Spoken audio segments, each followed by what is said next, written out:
Everything revolved around William and Harry. A role that was both her destiny and her greatest achievement. Diana completely changed royal motherhood. Completely turned it on its head. But Diana was from a broken home. Diana was brought up in a very unhappy household. It was cold, it was miserable. And the odds were stacked against this shy nanny right from the start. Married into a family firm shackled by tradition, with a husband ill-prepared for fatherhood. Charles, basically brought up by nannies. A princess who was never afraid to break royal protocol. She was setting the standards for her children. Desperately trying to provide a normal childhood to two extraordinary boys. Diana always wanted them to have a normal as upbringing as possible. As her marriage unraveled on the world stage, she fought to protect her children from the press. I hope you can find it in your hearts to understand and to give me the time and space that has been lacking in recent years. How did Diana create a revolution in royal motherhood? We examine the secrets behind her unique parenting style and ask how her sons have learned to live with the tragedy of her loss.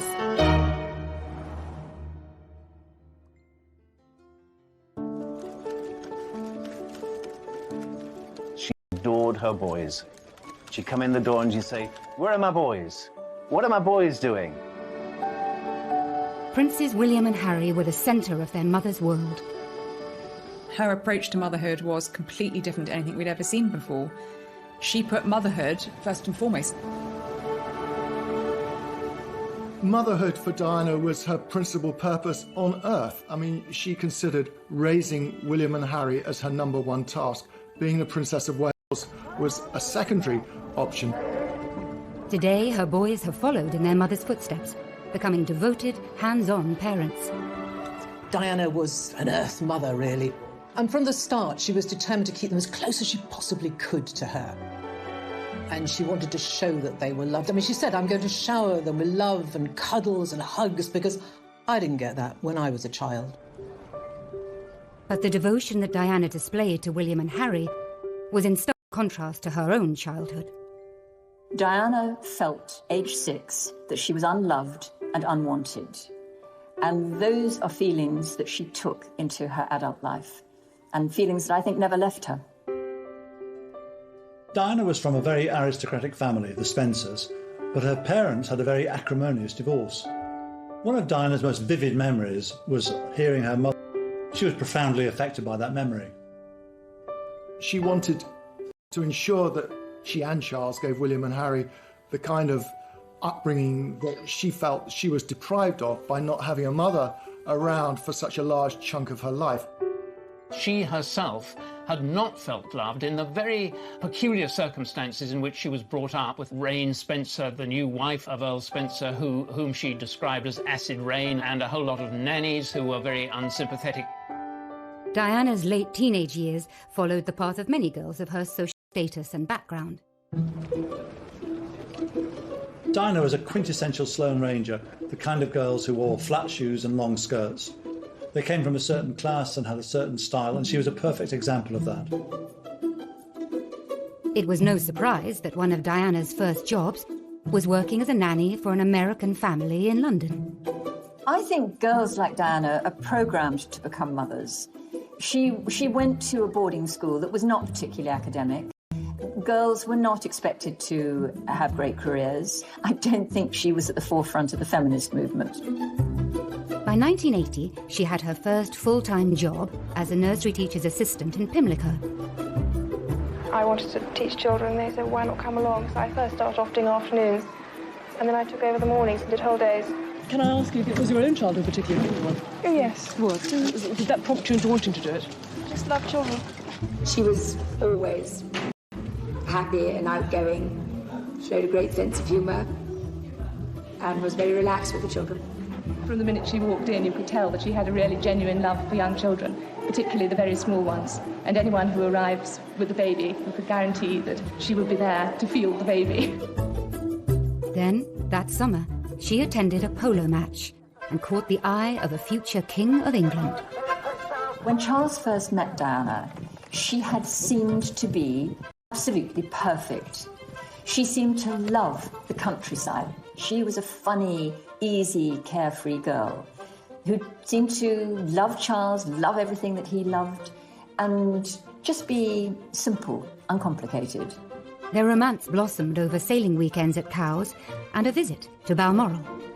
Prince Charles had to find someone who was eligible, a virgin, of aristocratic background, that would provide him with bloodstock. On the 24th of February, 1981, the couple announced their engagement to the world's press. Yesterday you were a nanny looking after children. Now you're about to marry the Prince of Wales, and one day you would to make all of a sudden the transition. It is, but I've had a small run out to it all in the last 6 months. And next to Prince Charles and I can't go wrong. Bear with me. You'll miss looking after the children? Yes. Well, they'll certainly miss you, won't they? Hope so. I'm amazed that she's been brave enough to take me on. And I suppose in love. Of course. Whatever in love means. On the 29th of July, 1981, Charles and Diana married. The most iconic wedding of the 20th century. Prince Charles and his bride, the new Princess of Wales, acknowledged the roars of delight from the huge crowds from the balcony of Buckingham Palace. When I asked Diana about the wedding, she told me that she felt that she was a sacrificial virgin lamb, sacrificed on the altar of monarchy. Her prince in shining armour did arrive and carry her off, but not to a fairy tale. Really, she became a broodmare. Just over 3 months later, Diana was officially pregnant. The princess was, for once, rather coy with the photographers. Your Royal Highnesses are to be blessed with a child.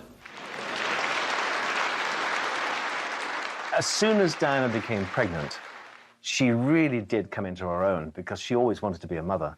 And as soon as her baby arrived, that was it. She was setting the standards for her children. The arrival of Diana's first child breached royal protocol for direct heirs to the throne.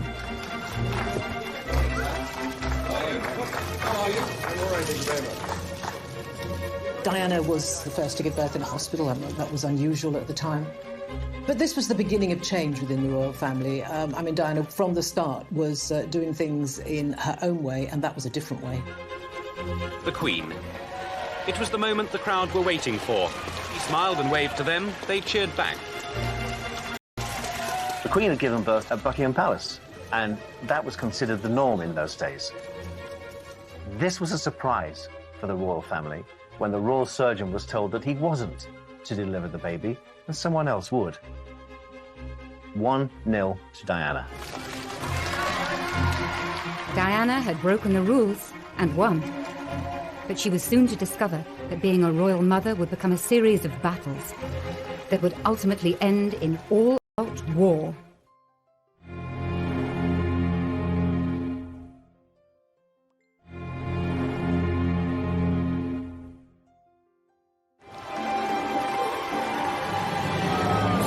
On the night Diana had given birth to a boy, news teams sent to Prince Charles's country estate were ordered to capture ecstatic local celebrations. In Gloucestershire, the children celebrated in their way. Dear Princess Diana and Prince Charles, congratulations on the birth of your new baby. Her number one job was to produce an heir to the throne, and if possible, a boy. And that's precisely what she did. They were both very, very happy when their son was born. You know, that was a real boost. Charles could not have been happier. Charles and Diana's new baby was now second in line to the throne.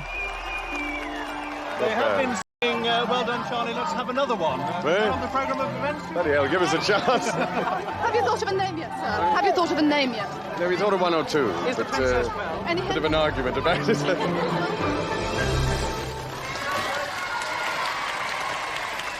Charles's choice for names for William were Arthur or Albert or something quite old-fashioned. Without Diana, I don't think we would have William. Diana may have won the battle to choose William's name, but 6 weeks later, at his christening, she was to feel powerless. Royal christenings are formal occasions. This is a moment of history that's going to be replayed for decades, and so it's important to get things right. William was baptised in the music room at Buckingham Palace. But Diana wasn't consulted about what time would work best for her baby, and the morning didn't go well. It was feeding time for William, and it wasn't a great time for having their photographs taken, where she had to control a young baby who was getting restless. He was grisly, he was crying, and she was, I think, mortified by this. It was difficult for Diana. It looks excruciatingly embarrassing. She's really flushed. And Diana and Charles are just trying to make William stop crying. So it didn't look a very relaxed occasion, I must say. She famously put her finger in his mouth to stop him crying. I mean, it was a brilliant piece of enterprise by Diana. But yes, later she claimed that she felt sort of an extra from that whole scene, that it was much more about the royal family and presenting an image to the world than the welfare of William. In her eyes, the royals put duty first and childcare second. With Princess Diana, it was always going to be the other way around. Diana's royal tour. Once Diana became a mother, she did take control of her own destiny. She insisted that William went on tour with them to Australia. Diana caused a huge sensation in Australia when she and Charles went there, taking William for their first official tour. William was just beginning to crawl, so he was about 9 months old. Diana completely changed royal motherhood, completely turned it on its head. She put motherhood before monarchy, and that was not traditionally what had happened for generations of royal mothers and women. Ladies and gentlemen, this evening I couldn't possibly stand here and speak without mentioning our small son, William. I hope that his presence here has helped to provide that family feeling, which I know my wife and I feel is so important. For Charles, Diana's hands-on approach to mothering was worlds apart from his own upbringing. Charles really didn't have an ideal role model as a family, because his mother, though I'm sure the Queen loved him very much, was away working for so much of his young life. I think he was only 4 when his parents went on a 6-month tour of the Commonwealth, and he was left with the grandparents and with the nannies. From Lime Street to Euston, where the Queen with Princess Margaret and Prince Charles were waiting. Charles came to greet his mother after her return from a long tour abroad. And it was as though he was part of a delegation meeting the Queen, instead of being her son, whom she hadn't seen for such a long time. So rather than kissing him and hugging him and showing human emotion, the Queen felt that she had to shake hands with him. And in a way, that's who the royal family are. They don't show their emotions in public. Both the Queen and the Queen Mother came from a very different world. In a world where children were pushed away into the royal nursery and brought up by someone else, and they were just brought out at certain times. Prince Charles and Princess Anne famously had a life up in the royal nursery, so very rarely did the Queen see them. They'd be brought down at tea time.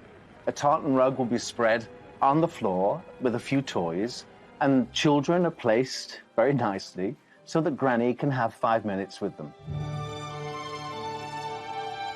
Diana broke the royal mould in the sense that she dispensed, to some extent, with the whole nanny state. She breastfed her children, she put them to bed herself, she Prince of Wales decided to provoke some action, first with a handkerchief and assorted noises.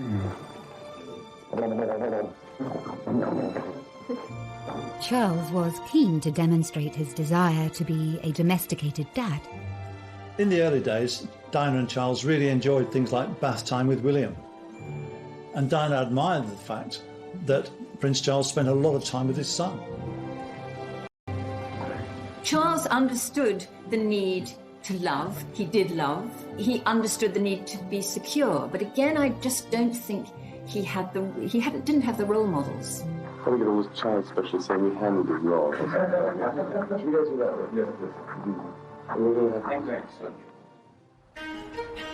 Less than 2 years later, the couple were delighted to announce there would be another addition to their happy young royal family. The Prince and Princess of Wales were at their London home, Kensington Palace, when the announcement was made. Within an hour, a crowd of well-wishers had gathered. I'm absolutely thrilled. I think it's wonderful.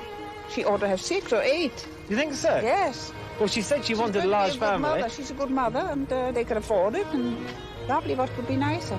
She's done everything right, 100% perfect. We're very thrilled about it. Prince of Wales needed to find a bride who could provide him with children, and it was Diana, and that's precisely what she did. The House of Windsor was secure. Like any father, Prince Charles was keen to introduce his two sons to each other at the first opportunity. And so it was that Prince William was led by the hand back to the room where he was born 2 years ago. William, of course, was excited about seeing his mother again, unaware and uncaring that he was also to visit the new third in line to the throne. Prince Harry was born on the 15th of September, 1984. The tiny bundle in the white shawl was receiving his first sights and sounds of the outside world. But from the glimpse we saw of him, it appeared he was fast asleep. The princess looked happy, relaxed and well recovered from her labour. But the birth of a second son would prove to be the high watermark for Charles and Diana's relationship. During her pregnancy with Prince Harry, Diana told me that she's had the happiest time with Prince Charles. But the shutters went down after the birth of Prince Harry. Prince Charles said, oh, it's a boy. He wanted a girl, and he had red hair, so he was a Spencer. She said that something in her snapped after Harry's birth. Diana was a very, very complex character, and I think she was a very damaged character. And in common with many people who have the sort of damage that she has, they can present a very, very normal and happy front to the world. But when they go behind their front door, what Charles saw and the people who lived in their household saw was something very different. Over the next few years, Diana's deteriorating mental health would coincide with Charles's new affair, with his first love, Camilla Parker Bowles. We were an unhappy organization. We were keeping a lot of secrets. We were conscious that at the heart of what we were doing was this deceit. And that had a corrosive effect on relations. It had a pretty corrosive effect on the way we delivered the royal engagements that we did. They were all pretty good, but I used to think how much better they could be if the effort we were putting into concealing the truth were actually put into the day-to-day royal business. William and Harry were kept away from the underlying issues within the royal household. Despite the ordinariness, if you like, of the William and Harry's childhood, there were huge numbers of staff. I mean, Diana liked having people to take care of her, as does Charles. So there were nannies and all sorts of aides and assistants who could spirit the children off and entertain them. In those formative years, they were unaware of the difficulties that their parents were going through. And I suppose in that sense, they were quite privileged because there were people like me, the team that I had, the other members of the household staff, that were able to be part of this entertainment group that gave them laughter, certainly. Diana always encouraged her children to call all her staff by their first name. She saw everybody within the household as an integral part of that family. And thus enabled William and Harry not to be distanced from them, not to be sort of completely isolated. They had the completely free roam of the palace. And I think that's a good sign. But by the late 80s, cracks in the marriage were wider than ever. Diana always told me that she and Charles, whatever their differences, tried never to row in front of or because of the boys. And I do think they tried to be good parents in that way. I honestly don't think Harry ever really knew quite how bad things were between his parents. William certainly did. Diana herself talked about William passing tissues under the bathroom door because, he heard his mother crying because of what was going on in the marriage. And him declaring that he wanted to be, when he grew up, he wanted to be a policeman so he could take care of mummy. I mean, enchanting sort of anecdotal evidence but nevertheless, it was evidence that William was aware that something wasn't quite right. I think William and Harry were protected during this time because they were away at school. I'm sure it's much the same as many people who go to boarding school. They don't really know what's happening to their parents on the outside. She sprinted past the other mums to finish a close second. But for all the best intentions of protective grown-ups, William and Harry's childhood innocence would soon be shattered. Within a couple of years, their parents would be openly fighting it out in the full public glare, in what became known as the War of the Waleses.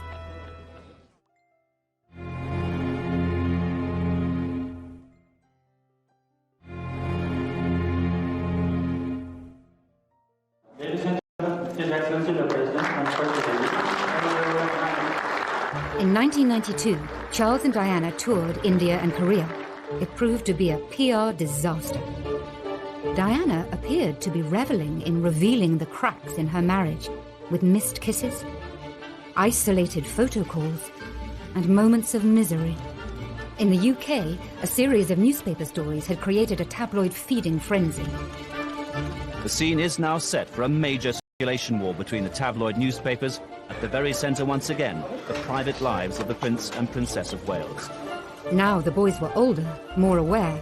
The breakdown of their parents' marriage could no longer be hidden from them.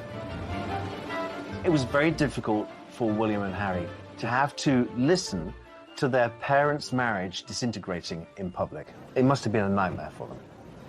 The Queen was forced to step in, and by the end of the year, the boys' parents decided to formally split. The separation was announced by the then Prime Minister John Major.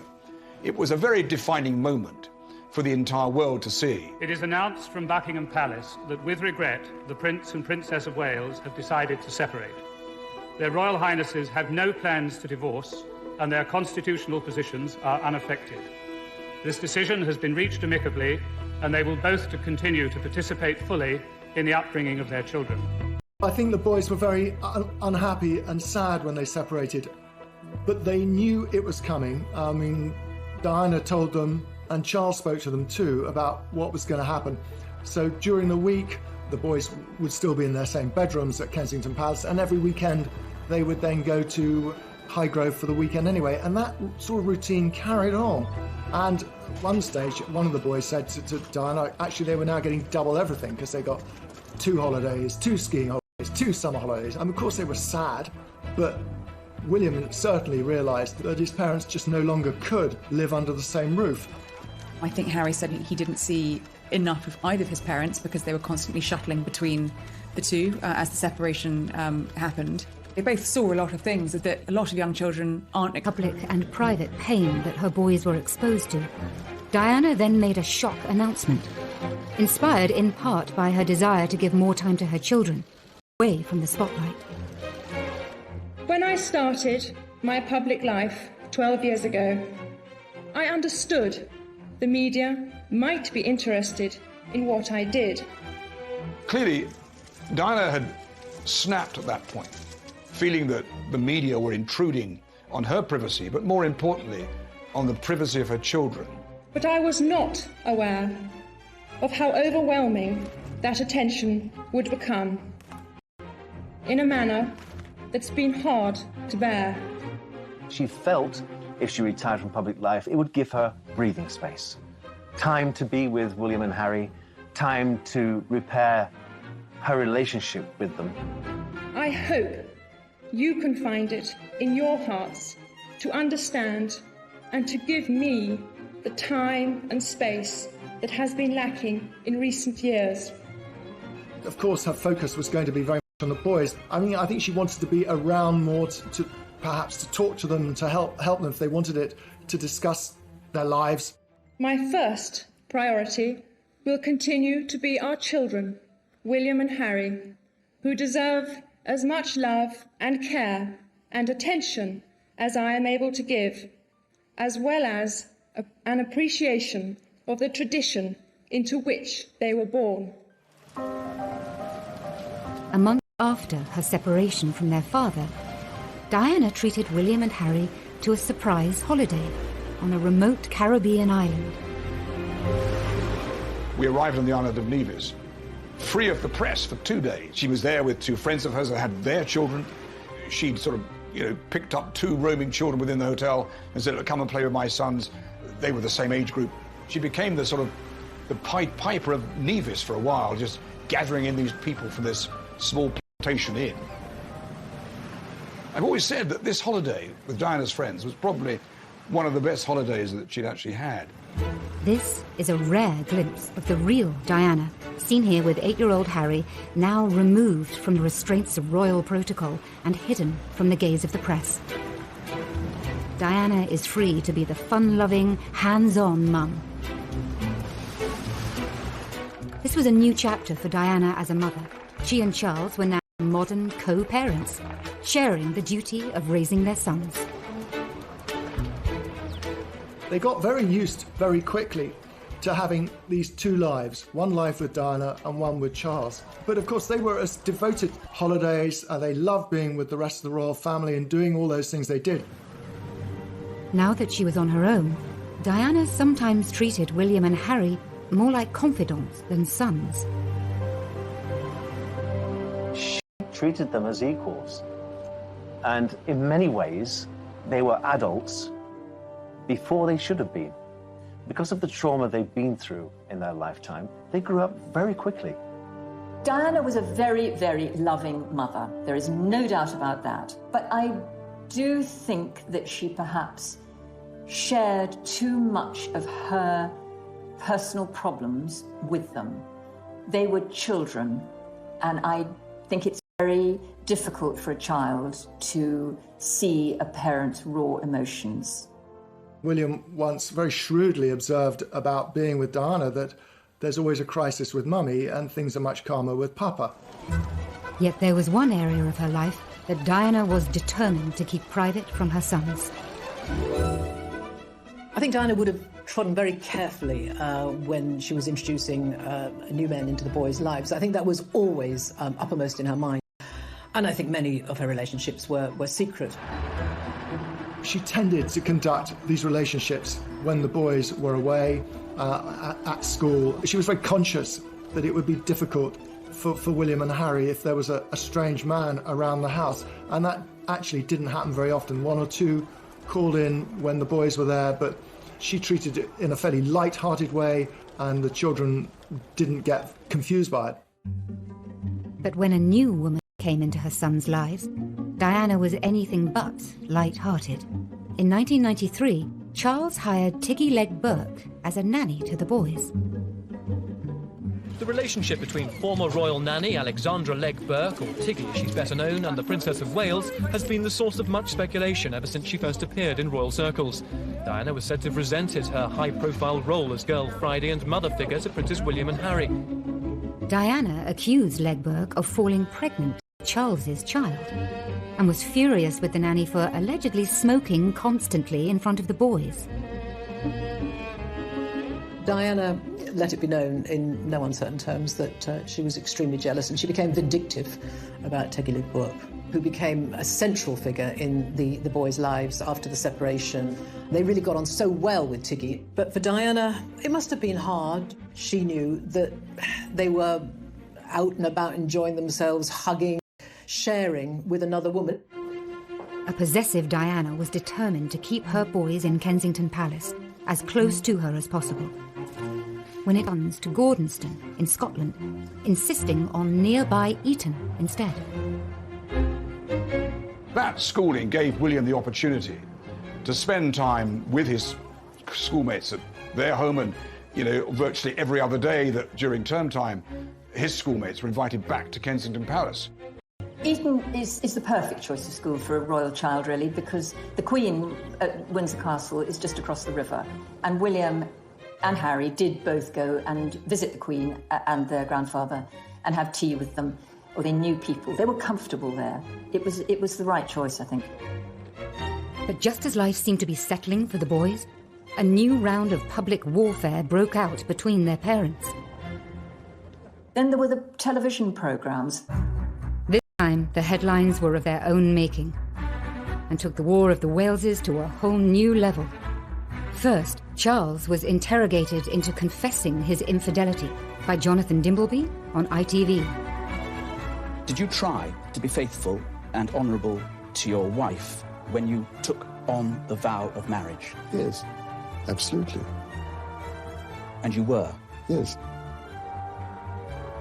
Until it became irretrievably broken down. Then Diana rubbed salt into old wounds a year later, when Martin Bashir made the scoop of the century on BBC One's Panorama. Do you think Mrs. Parker Bowles was a factor in the breakdown of your marriage? Well, there were 3 of us in this marriage, so it was a bit crowded. It's hard to imagine what it must have been like to walk down the streets of Eton or Windsor and see the newspaper headlines about Diana, about Charles, because unfortunately Charles and Diana did wage their war very publicly, and that was very hard for the boys. I know that everyone around them tried to shield them, but it wasn't possible, and it was very hurtful for them. All of that, they would have been teased about it. The embarrassment for them, I think just, it's beyond belief. Her primary concern throughout all the War of the Waleses was for her children, what they would think. She said, I worry how other boys will treat them. Because sometimes children can be cruel. Even aristocratic children going to boarding school can be quite barbed. Charles and Diana finally divorced on the 28th of August, 1996. Life for all the Waleses had at last reached a new normal, and Diana was free to become the woman and the mother that she could never be before.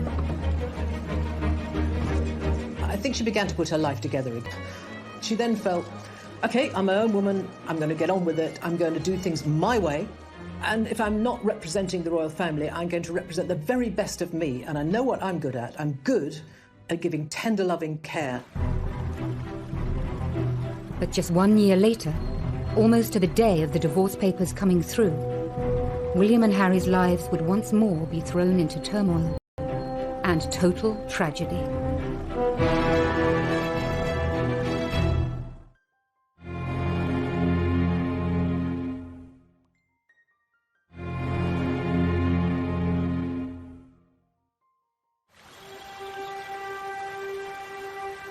On the 30th of August, 1997, a 15-year-old William and a 12-year-old Harry were enjoying the annual summer break with their father at Balmoral. That night, the last images of their mother were captured by grainy CCTV cameras at the Ritz Hotel in Paris.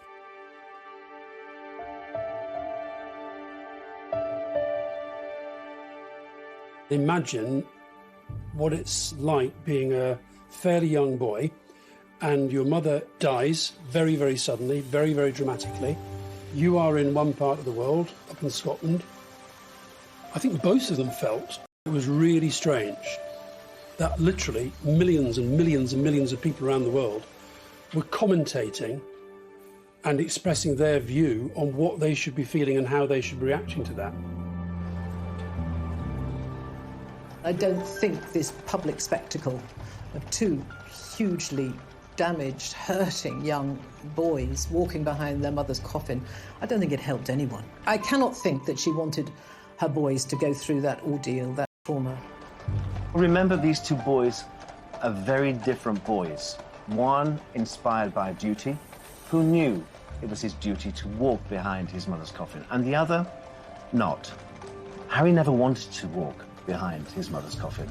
Not until the very last minute did he feel that pang of guilt that he should, and support his brother. And that's why he was there, to walk with his brother. I've heard them both at different points talk about how strange they found it, that they were surrounded by all these people, and these people were sort of behaving as though she was part of them, but actually she wasn't. William and Harry were being expected to behave in a certain way, and indeed behaving in that way. boys had lost their mother, but their mother's love for them and their ability to show love lives on. And no father, no mother. Really sweet. Diana's legacy is in every single bit of everything that William and Harry do. I don't think you can underestimate that. Every time I've spoken to Harry, he thinks about what his mother would have thought of what he was doing. And he's spoken about wanting to, make her proud and hoping that she would feel proud with a lot of the work he's done. I think it's fairly obvious to everybody across the world what the key issues are. They're certainly not political issues, they're humanitarian issues, and they're ones that need to be talked about, because if we talk about it, then we'll hopefully be able to fix it before it becomes a complete disaster. And the same with William. I think people talk about, gosh, aren't they just their mother's boys? But they are, consciously. The more we talk about mental health, the more normal the topic becomes, and the more we feel able to open up and seek support. Parenting, it comes in all sorts of shapes and sizes, and children survive all sorts of experiences as long as they have love. As long as a child feels secure and loved in its first 18 months of life, then it can withstand just about anything. And if ever there was proof of that, then I think it would be William and Harry. They've been through some terrible things, but they have survived, and I think they had, indisputably, an absolute bedrock of love and security when they were small. They're not completely stiffly formal. They're sort of natural and easier. Diana opened their minds and their eyes in so many ways. It's given them a very inquiring nature, and it's made them very relatable. People really enjoy meeting them and admire them hugely, largely because of what Diana provided for them. And when he walked through the minefields, I was so proud of him. That little boy who loved his mummy so much, following in her footsteps, literally, paying homage to the path which she trod. William's carrying on his mother's work in a more subtle way. He's approaching homeless, HIV and AIDS at the boardroom level. I feel very closely linked to Centrepoint. It is a charity with which both my mother and father became passionately involved. Indeed, it was while my mother was patron that Harry and I had our first contact with Centrepoint. Prince William is far more Hanoverian than Prince Harry. He's shown himself to be wiser and been prepared to accept what's happened and moved on. And I don't think that Prince Harry has ever really moved on from the traumas that he's faced in his life. You see in William, sometimes the way he will sit and listen to people in a meeting or a conversation or an event. And it's literally like looking at Diana. Reflections of Diana can even be seen in her son's different choice of wife. That she was preparing him to be king one day. Kate is the most perfect support and consort for a king. So I think she would be very pleased with Kate. The one thing she did say, certainly to William, was about the woman he married should first and foremost be a friend. Why did she say that? Well, she felt that she never got to know the Prince of Wales. Harry is a much freer personality with a freer life ahead of him, and Meghan is perfect for that. Diana always said from a very early age there was a very rebellious streak in her. Very independent, very feminist. There are parallels, obviously, between the way Diana decided that the media attention, the way of life was too much for her, and the way Harry and Meghan have chosen to quit as senior members of the royal family, even more dramatic.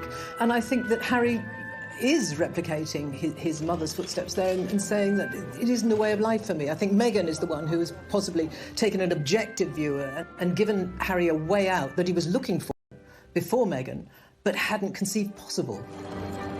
Now, both princes have children of their own. As parents, they seem to be very aware of the psychology behind their upbringing. Prince Harry can't get let go of Archie. He seems to be besotted.